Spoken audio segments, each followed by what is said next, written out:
Aujourd'hui, nous nous rendons à quelques kilomètres de Paris, dans le Val d'Oise, pour découvrir la seule ville thermale d'Île-de-France, Enghien-les-Bains.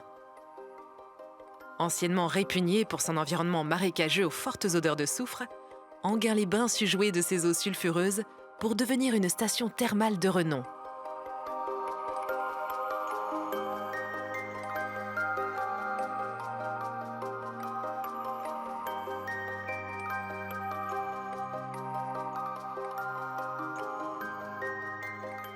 La ville d'Enghien-les-Bains est en réalité une vraie perle. En fait, vous avez plusieurs grands protagonistes, entre guillemets, ici à Enghien. Je pourrais parler plutôt de stars à Enghien, à savoir le lac.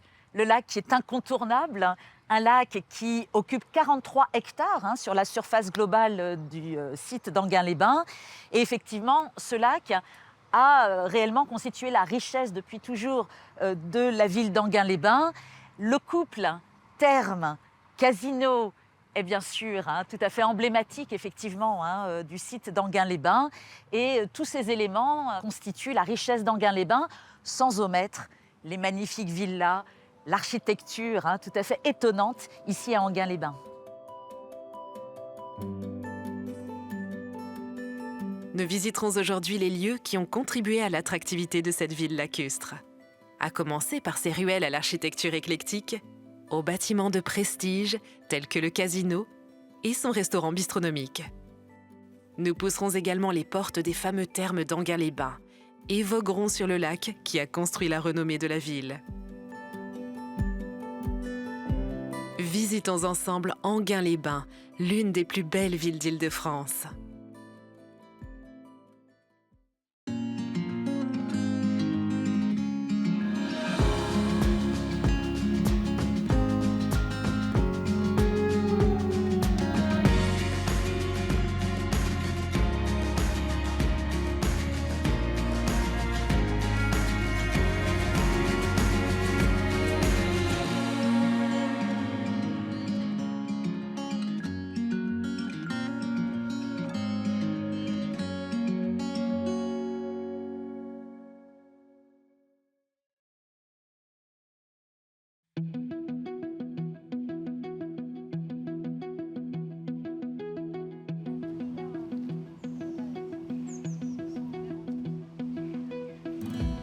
La ville d'Enghien-les-Bains s'est définitivement imposée, je dirais, sur le plan touristique en tant que ville du bien-être. Effectivement, on a vraiment une impression de vacances ici à Enghien-les-Bains. Or, historiquement, cela n'a pas toujours été le cas. Ce qui est très étonnant à Enghien-les-Bains, c'est cette métamorphose que la ville a subie, du moins historiquement. Alors, il faut remonter le temps pour imaginer ici de vastes marécages, avec des rues qui dégoulinaient des coteaux avoisinants et qui s'accumulaient sur cette cuvette. Géologiquement, nous sommes vraiment dans une cuvette. Il faut attendre le Xe siècle pour qu'un barrage permette ici la réalisation d'un étang, un étang que la famille des Montmorency, alors propriétaire de ce site, qualifie l'étang neuf sous Montmorency.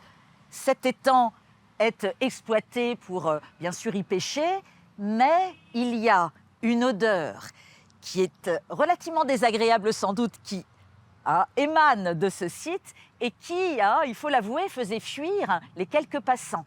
Il faut faire un grand écart historique pour comprendre qu'à partir du XVIIIe siècle, les eaux qui émanaient des odeurs sulfureuses de soufre, ces eaux finalement découvertes par le père Cotte, qui était à la fois un scientifique et un religieux, mais qui était très curieux en tant que digne représentant du siècle des Lumières.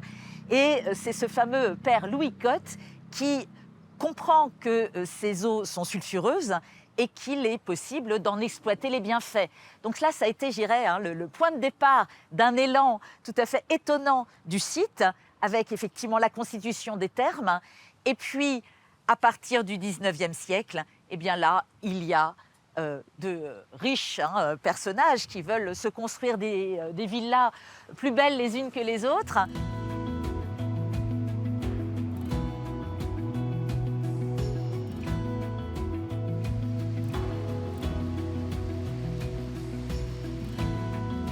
Le succès des thermes d'Enghien-les-Bains doit sa renommée au roi de France Louis XVIII. Victime d'un ulcère à la jambe, son médecin lui recommande les eaux thermales du nord de Paris pour mettre fin à ses maux. Quelques jours suffisent à remettre le roi sur pied et permet à Enghien-les-Bains d'afficher ses eaux vertueuses à la une des journaux de l'époque. Cela suffit pour attirer le tout Paris dans la ville. Les villas sortent de terre, toutes plus originales les unes que les autres. Nous retrouvons Laure pour découvrir l'architecture atypique de la ville.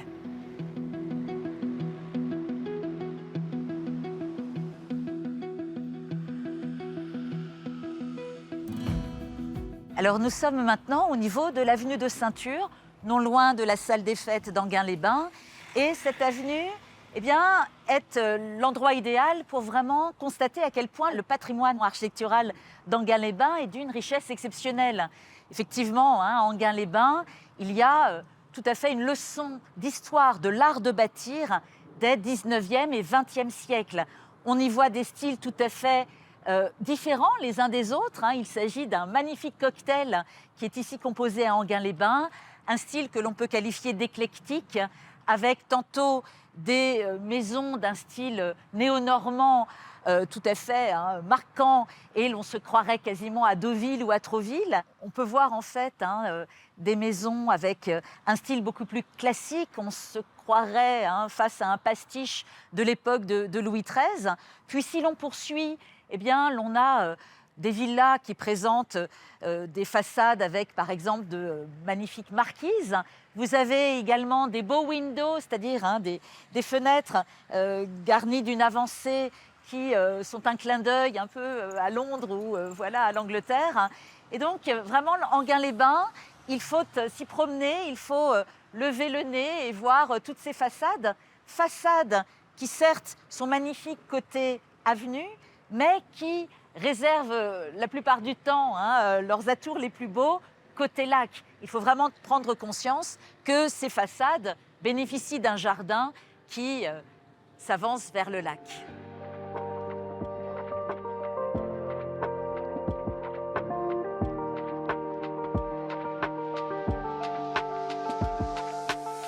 Le lac, point central de la ville, concentre les activités d'Enghien-les-Bains. On y retrouve notamment sur ses rives les thermes qui bénéficient des sources d'eau les plus sulfurées de France, reconnues pour leurs propriétés thérapeutiques.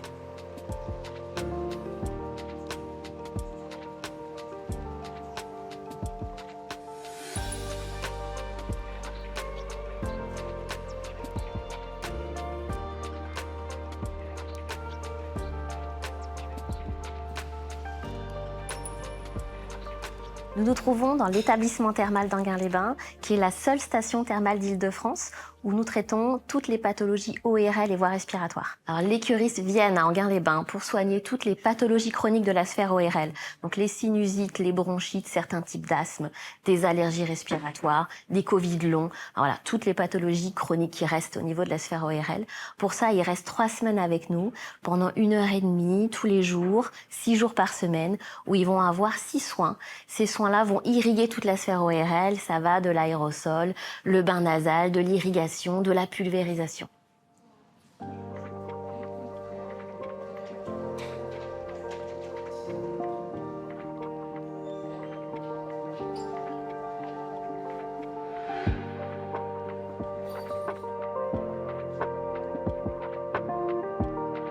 Ces soins indolores peuvent traiter jusqu'à 50 personnes par jour.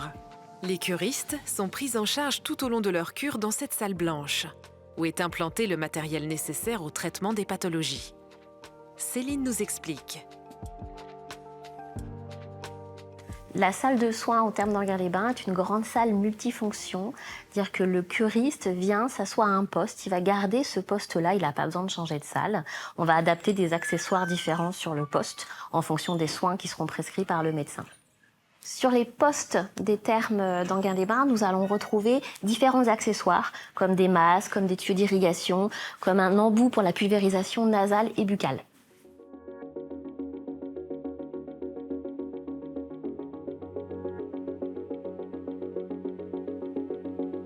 Au fil des années, les résidents et visiteurs ont également eu le souhait de voir s'établir à Enghien-les-Bains des activités plus divertissantes. Et c'est de cette volonté qu'est né le casino, également situé sur les rives du lac. Son histoire remonte au XIXe siècle. À l'époque, il prenait la forme d'un voilier s'élançant sur le lac. Mais les infiltrations mettent en péril le lieu et un nouveau casino est érigé en 1909 dans un style Art Nouveau. Ce bâtiment s'étend aujourd'hui sur plus de 1500 mètres carrés et propose de nombreuses animations tout au long de l'année.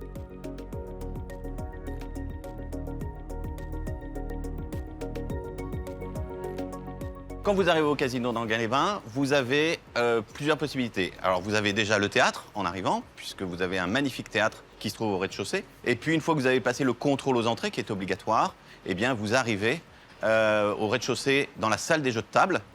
Et puis ensuite, si vous allez au deuxième étage, donc ici, vous découvrez les machines à sous.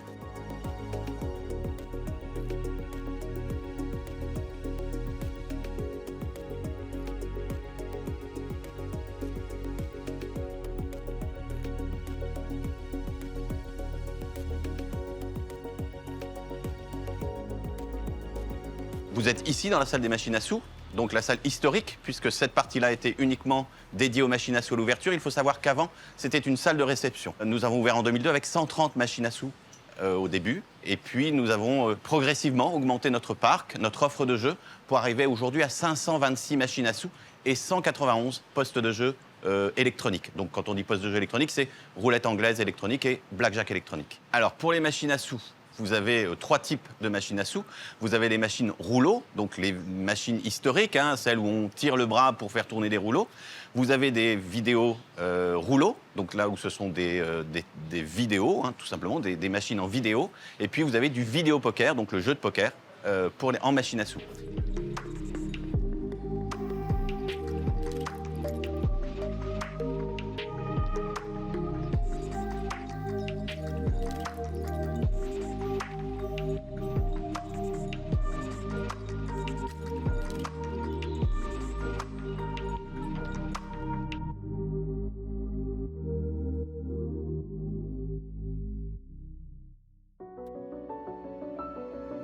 Pour les personnes souhaitant jouer dans une ambiance plus calme et intimiste, le casino a tout prévu avec le Salon des Princes.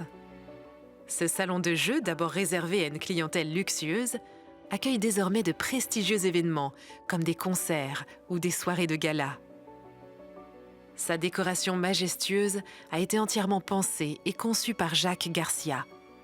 Architecte d'intérieur et décorateur français de renom, il s'est notamment illustré en réalisant les concepts de la Tour Montparnasse et de nombreux hôtels en France et à l'international.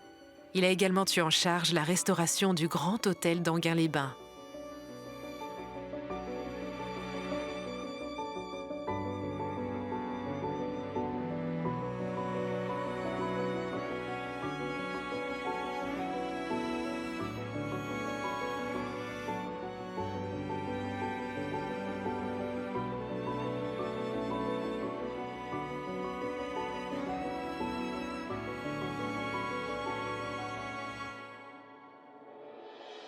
Le casino n'est pas le seul lieu d'exception bordant le lac. Après les cures et le divertissement, l'aspect culinaire est également à l'honneur. En effet, Enghien-les-Bains accueille au bord de son lac l'un des 11 restaurants Fouquet's français. Construit dans un premier temps à Paris en 1867, à l'occasion de l'exposition universelle, la construction est démantelée pour être transportée dans son lieu actuel et offrir un cadre de dégustation inoubliable à ses clients. C'est un bâtiment qui est historique et iconique et très important pour la vie d'Enghien-les-Bains. C'est un bâtiment qu'on a repris en 2013. C'était une brasserie. Alors le premier nom, c'était le Grand Café. Ensuite, ça a été le Pavillon du Lac. Et donc en 2017, après des travaux, c'est devenu le très beau et le magnifique Fouquet's d'Enghien-les-Bains.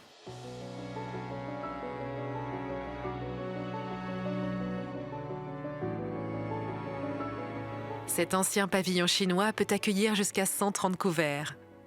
Il offre un véritable havre de paix dans un cadre unique.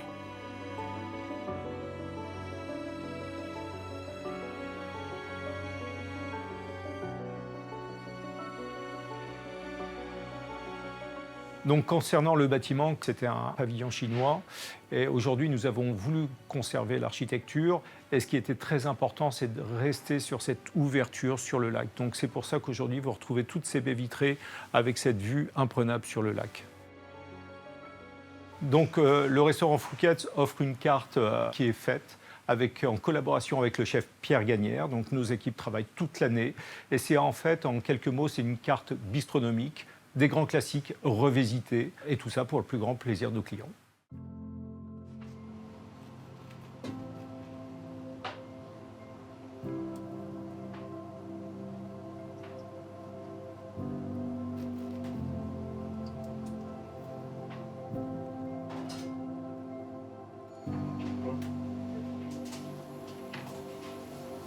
Bienvenue dans les cuisines du restaurant Le Fouquet's à Enghien-les-Bains. Je vais vous présenter une recette aujourd'hui d'un carpaccio de dorade demi-sel qu'on a travaillé avec du chou-fleur et du céleri branche. Pour commencer, on a notre filet de dorade qu'on a mis au sel pendant 6 à 10 minutes avec du gros sel, du sucre, pas mal d'aromates et pas mal d'agrumes. On va simplement le tailler finement et on va garnir notre emporte-pièce. Donc évidemment, le filet de dorade arrive frais tous les matins. Donc c'est un filet de dorade royal.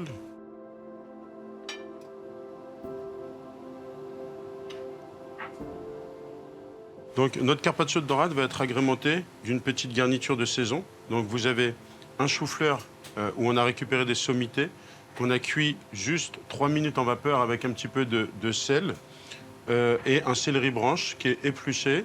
Et là, on va utiliser un deuxième emporte-pièce pour pouvoir faire une petite couronne autour du carpaccio. On met un petit peu dedans d'aneth un petit peu ciselée et un petit peu de jus de citron.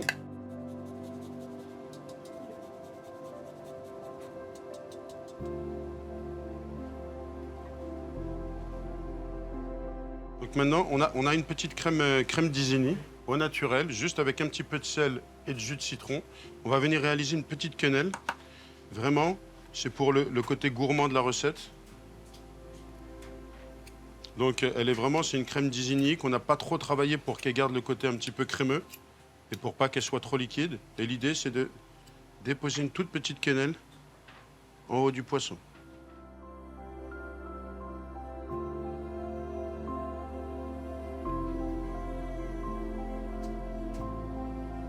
Je vous présente donc le carpaccio de dorade royal demi-sel, petite crème Isigny, chou-fleur et céleri branche. Une recette que les fins gourmets n'oublieront pas de sitôt. Prenons maintenant la direction du lac.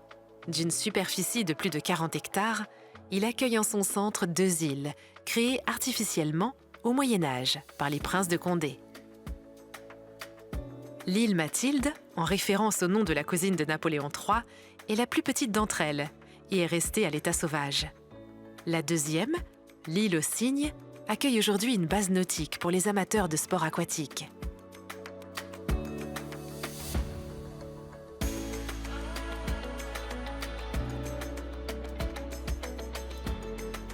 Alors on se trouve sur l'île aux Cygnes, on est sur une base nautique. Vous pouvez voir tous les bateaux qu'il y a autour de vous. Donc c'est une base nautique sur laquelle évolue une association qui a une section voile et aviron, la Société nautique d'Enghien, et l'école municipale de voile. Nous, on est plutôt orienté voile, avec les supports nouvelle glisse, avec kayak, avec planche à voile, avec paddle. Que la base nautique, elle a été refaite en 2006 sur l'historique. La base nautique a été reconstruite intégralement. L'île a été refaite en 2007 avec tous ces nouveaux bâtiments bardés de bois qui sont des bâtiments haute qualité environnementale afin de préserver les énergies.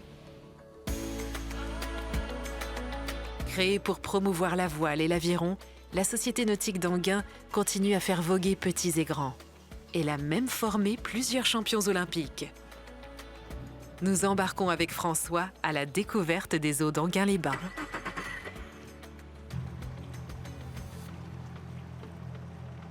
Il y a beaucoup d'activités sur le lac. Il y a d'abord la pêche, parce que c'est très poissonneux ici. Pour la santé de l'eau du lac, vous avez des aérateurs ici, comme un bulleur dans un aquarium, en fait, pour oxygéner l'eau, pour permettre aux poissons de respirer, parce qu'ils ont besoin d'oxygène. On voit à côté, là, les têtes de puits de forage. C'est ce qui permet d'aller d'accéder aux sources thermales qui alimentent l'établissement thermal aujourd'hui. Ensuite, il y a des activités nautiques qui existent depuis très très longtemps, puisque ici on a une association qui est là depuis 1885.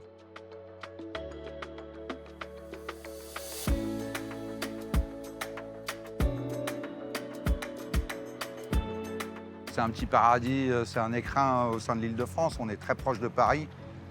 Et donc voilà, il suffit de regarder autour, on a de la verdure de partout.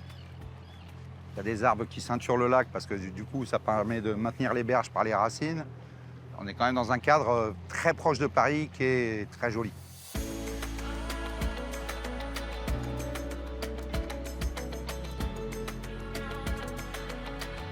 Le lac offre également un espace de vie à une faune remarquable. Nous pouvons y retrouver une multitude d'espèces d'oiseaux, comme par exemple des cormorans, grèbes, hérons et sternes. Le lac est également le plus grand site dortoir d'Île-de-France pour les mouettes en période hivernale.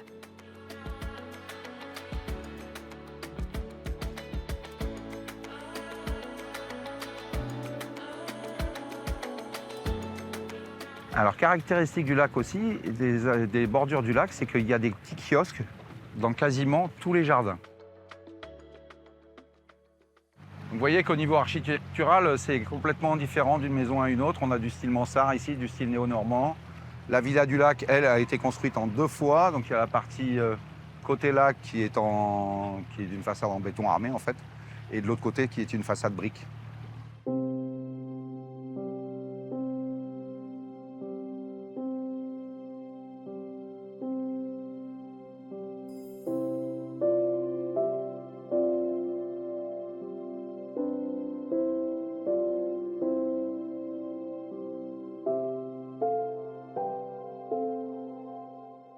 Alors nous sommes désormais au niveau de la villa, dite Villa du Lac, qui, il est évident, hein, est l'une des plus belles villas d'Enghien-les-Bains. Alors cette villa est tout à fait surprenante parce que vous avez 2 façades qui semblent faire partie de 2 villas différentes et qui pourtant sont de part et d'autre cette villa. Alors côté rue, vous avez une façade agrémentée de briques rouges avec une magnifique frise qui vraiment dynamise la façade. Et surtout, vous avez côté rue toujours une marquise qui semble nous accueillir dans cette villa. Une villa aujourd'hui qui fait partie des organismes de la mairie et qui est tout à fait accessible, ainsi que son parc. Et effectivement, dans ce parc qui est un jardin public, on peut admirer la façade côté lac, une façade qui, encore une fois, contraste tout à fait avec celle côté rue, avec cette blancheur tout à fait étonnante, donne l'impression d'être devant un véritable château, très cossu. On sent qu'il y a l'envie d'impressionner. Et cette villa du lac, donc, et cette façade côté lac, donne quasiment l'impression d'être au palais de l'Élysée, d'être au niveau des villas autour du parc Monceau. Donc honnêtement, ici, c'est probablement l'une des plus belles villas d'Enghien-les-Bains.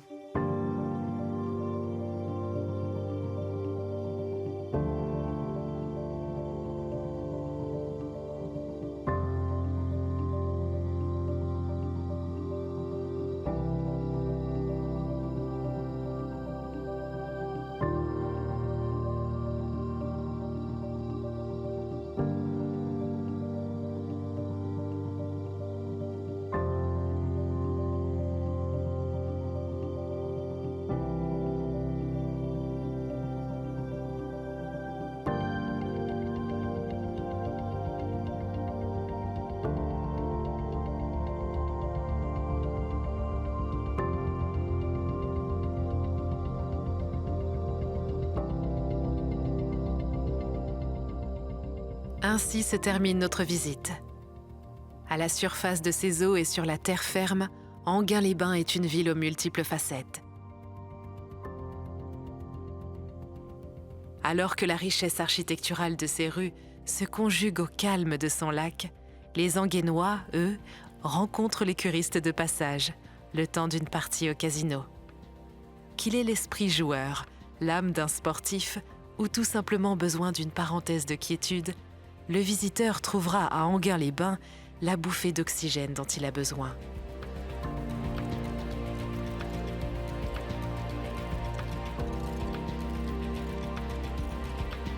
Et c'est pour cela que Enghien-les-Bains mérite indéniablement sa réputation d'être l'une des plus belles villes d'Île-de-France.